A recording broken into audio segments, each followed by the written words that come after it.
Hello students, my name is Prerna and I'm your EVS teacher. And today from your EVS book Enviro, we are going to be reading chapter number 18. Tell me, have you ever tried rock climbing or maybe underwater diving, scuba diving, any of the adventure sports? Maybe a few of you have, but if you haven't, after reading this chapter, you might want to try a few. So, from Unit 6 Travel, let us start reading chapter number 18. And the name of the chapter is The Spirit of Adventure. Right? So, let's start reading this chapter. What adventure are we talking about? Alright. So, let us have a look at these adventure sports. Alright. Now, the first one that we are talking about, first we're going to talk about adventure in general. An adventure is an activity which involves risk, danger, and uncertain experiences. A person who undertakes an adventure is called an adventurer. These people have true determination and the spirit of adventure. They get immense pleasure on successfully completing their mission. But you need to ensure that you act a little wise and not in a manner that you harm yourself. Okay? Nowadays, adventure sports and tourism have become very popular. People participate in these activities for the sake of thrill and excitement. Some famous adventurous activities like mountaineering, skiing, paragliding, river rafting, scuba diving, hot air ballooning, bungee jumping, etc. So these are a few adventure activities, and one of the most challenging adventure sports is mountaineering. So you can see these different adventure sports: scuba diving, bungee jumping, paragliding. Then you have river rafting, rock climbing, hot air ballooning. All right. So now first let us talk about mountaineering. Mountain climbing is better known as mountaineering. India has many famous mountain ranges and peaks spread across the length and breadth of our country. There are mountains in the eastern and western Ghats in peninsular India, the Aravallis and the Vindhyachal in central India, and the magnificent Himalayas in the north and the east. Mountain climbers from all over the world come to India to climb these various peaks. It is important to understand mountains before climbing them. So they have some unique features. What is this?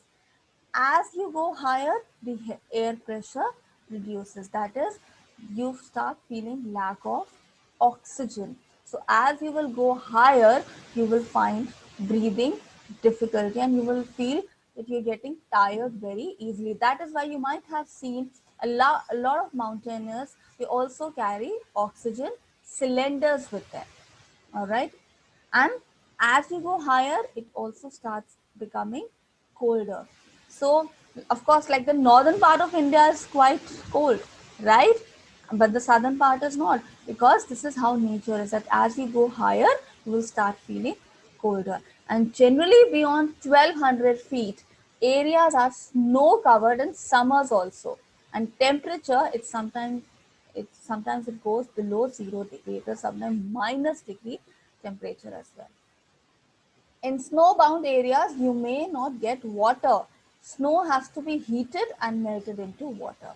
This fuel has to be carried out. So, thus, fuel has to be carried out to melt snow, heat food, and keep warm. Training. How does this training happens? These days, certain organizations have facilities to train people to climb lower peaks over a short period of time. Such climbs give us an idea of mountaineering. If we wish to further pursue this hobby, then we need to undertake special training. So it's not like someday you decide that, oh, let me pick up my bag and climb the Mount Everest. No, there's a lot of training, a lot of rigorous training that happens before someone goes for mountaineering. Training for high altitude climbing requires strength and stamina.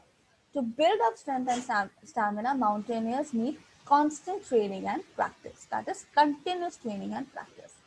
Since the risks are high and the weather is unpredictable, proper planning and preparation is very important.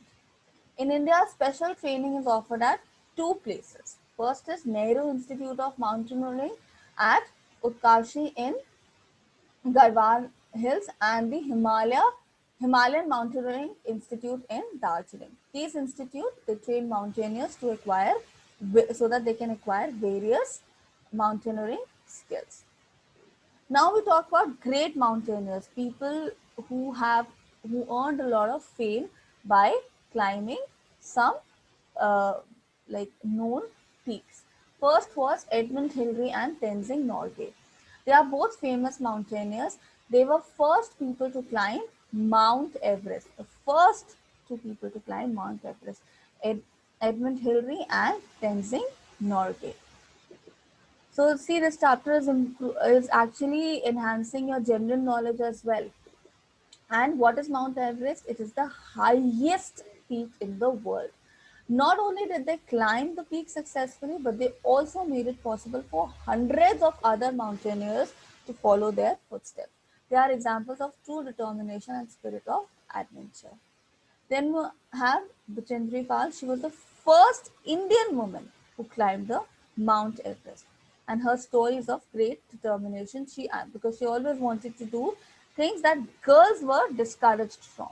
So, in order to prove that yes, even girls are nowhere behind, girls have all the skills to accomplish any task, she decided to climb the Mount Everest.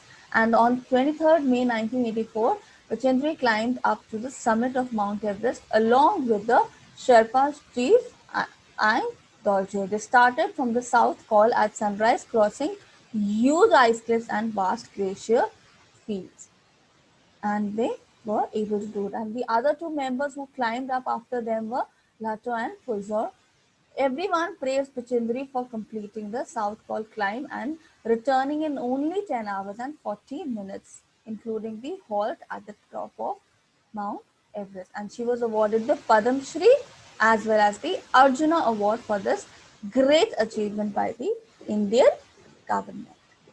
So this is about mountains. Now we talk about space, something that interests us a lot. When we look at the sky, we look at the stars, we look at the sun, and we wonder what exactly is there. So there are some people who went to in the outer space to find out that what exactly is this made up of. The sky and heavenly bodies have always made us very curious to know about it. The science and study of all celestial bodies like stars and space and planets and galaxies is called as astronomy. And the person who travels into space is called as an astronaut. The machine which can be carried by human space in spacecraft, or it is called a spacecraft or spaceship. So person who goes in the outer space is an astronaut, and how they travel in a spacecraft or in a spaceship. People have seen different man-made objects such as Bhaskar, Rohini, Apple, INSAT IA, and then INSAT IB into space. So these all have been sent in the outer space. Satellites and other space probes revolve around the Earth. Unnamed spacecraft are controlled by scientists in space. Unmanned spacecrafts are controlled by scientists in space stations. By unmanned means that there's no person who goes along with a satellite. So these satellites are just sent into the space, and then the scientists study through them. So satellite is basically like a camera, if I have to explain it in a very simple way, it's like a camera which is sent in the outer space to know what exactly is happening there. And what is the definition? It is an object which revolves around a planet in an orbit. The moon is the only natural satellite of our home planet of the Earth. Some of the spaceships or spacecrafts revolves around the Earth, and they are called as artificial or man-made satellites. Natural satellites can be seen clearly in the night sky because they reflect sunlight. First, unmanned spaceship or satellite that launched from the Earth was Sputnik. It was sent in space by Russia on October 4, 1957, and this was the beginning of space age. And when did India launch its first satellite? In 1975, and it was named after a very famous mathematician, Aryabhatta. And India is one of the few nations which has technology to send satellites into space. The spacecraft are sent in space due to the following reasons. Cameras of weather satellites photographs are, like I told you, the photographs are taken through satellites. Cameras of weather satellite photograph the Earth and its atmosphere, including clouds. So they send back these photographs to weather study centers on the Earth. The weather bulletin is telecast on Indian TV every day on the basis of information received from INSAT IP, which is a satellite. Weather bulletin predicts the weather and gives us early warnings of rainstorm and cyclones. So sometimes when we get this news of like they said that tsunami was also, the warning was given for a cyclone which occurred in the northeastern part of our country of lately. So how do people come to know about it? How do the weather people who study weather, how do they come to know about it? Through the pictures which are sent from the weather satellites. Then you have communication satellite that send live telecast of the events on TV to distant places. Events may be political, cultural, and it also communicates dance, drama, and films for recreation to be seen anywhere in the globe. Like sometimes when you're watching television, you get a message now that due to bad weather, you are not able to view this channel. How do you get that? Because that network is connected to the satellite. So it could be very cloudy, because of which now the program that we want to see cannot be telecasted. And when the sky is absolutely clear, we are able to watch it. So these are communication satellites. Astronomers used unmanned spacecraft to take detailed observations and measurement of our solar systems and the stars. Unmanned spacecrafts or space probes have traveled as far as the planets of Venus, Mars, Jupiter, and Saturn. The main difficulty is going into space is the pull of Earth's gravity. Secondly, when the spacecraft is in the outer space, beyond the pull of Earth's gravity, astronauts float inside the spacecraft in a state of weightlessness because there's no gravity there. There's no force of gravity to pull and hold them down on the floor of the spacecraft. And the food and water is packed in special tubes and squeezed directly into their mouth, or it will float away from them. And they also need to carry oxygen cylinders. Now, how does this training happen? So, you have famous institutes like National Aeronautics and Space Administration, which is NASA in the US, and Indian Space Research Organization, that is ISRO, in India, of course. They develop spacecraft for different purposes. So, like we spoke about great mountaineers like Bachendri Pal, Edmund Hillary, and now we're going to talk about great astronauts. First is Neil Armstrong. Why? Because he was the first person to step on moon. Neil Armstrong, when he stepped on the moon from Apollo 11, that was the name of the spaceship. He said, "That's small, one small step for a man, one giant leap for mankind." And he was the first man to set foot on the moon. What does this mean? One step for man and one giant leap for mankind. It means that when one person does something which is very different or which is great, then it benefits the entire mankind. So your small step maybe can benefit so many other people. So when Neil Armstrong stepped on moon, so what did he do? He paved the way for a lot of scientific innovation, for a lot of scientific discoveries. The rocket and spacecraft together were 111 meters tall as 36-story building in Apollo 11. The spacecraft was built into three parts: command module, service module, and lunar module. And we can have a look at this. This is the diagram of the Apollo 11. The largest part was command module. It was the most important one. At the bottom of it were all engines, and in the middle room for the astronaut with windows from which they could watch the Earth, the moon, and the stars. They kept their food and all the necessities there, and in the front was a door to lunar module. And there were three rockets with it to launch into space beyond the pull of gravity of the Earth. And every rocket it contained fuel and oxygen to burn it. On July 16, 1969, the first stage rocket was fired and Apollo 11 went up. As the spacecraft gets away, the pull of the Earth's gravity became less and less. When the spacecraft reached near the moon, gravity of moon started pulling it. So imagine these were the problems they were facing. First, the spacecraft went around the moon 10 times. Then Aldrin and Armstrong, and that is Neil Armstrong, they crawled into the lunar module. It was smaller and it contained 2 seats for them. Right? So this was the other astronaut with Neil Armstrong. That is, his name was Edwin Aldrin. It had two doors and two windows, and lunar module left the command module, which continued to revolve around the moon. Armstrong led down the module on the moon and stepped it on July 21, 1969, and Aldrin followed him. And they took photographs, picked up the moon rocks and moon dust, and said, "The moon is the color of Coca-Cola. Our Earth looked them as beautiful as blue lighted ball." All right. So much about Neil Armstrong. So Neil Armstrong accomplished so much. Let's have a look at other famous astronauts. Now we talk about Rakesh Sharma, who's the most famous Indian astronaut. But why?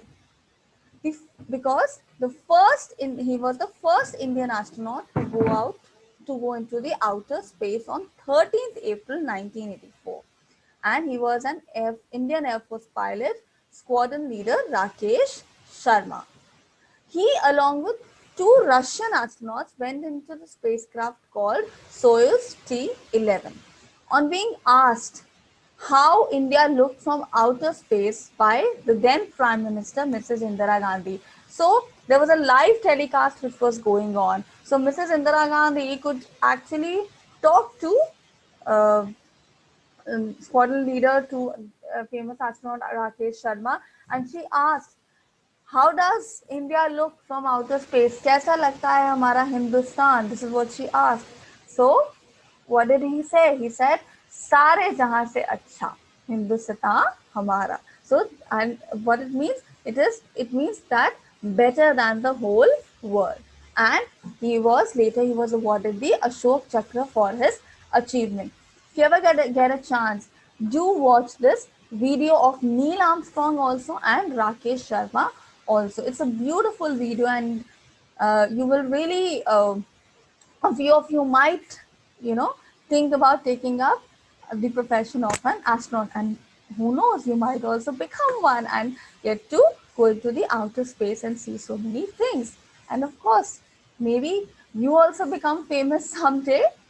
The next famous astronaut that we talk about is Kalpana Chawla. She was the first Indian woman to travel to space, and she did this twice. She was an intelligent girl from the small town of Karnal in Haryana. She was selected for National Aeronautics and Space Administration, that is NASA, space program for astronauts in 1994. On 19 November 1997, she went up on her first space flight with crew STS-87 and took off from Cape Canaveral in Florida, USA. And she went up on the second flight in Space Shuttle Columbia on 16 January 2003 from Kennedy Space Center in USA. But this turned out to be a tragic event because the spacecraft, it actually caught fire, and it was it caught fire, and then everyone in the spacecraft died. There were no survivors, so all the astronauts, they died. And this young Indian born astronaut was truly a global citizen.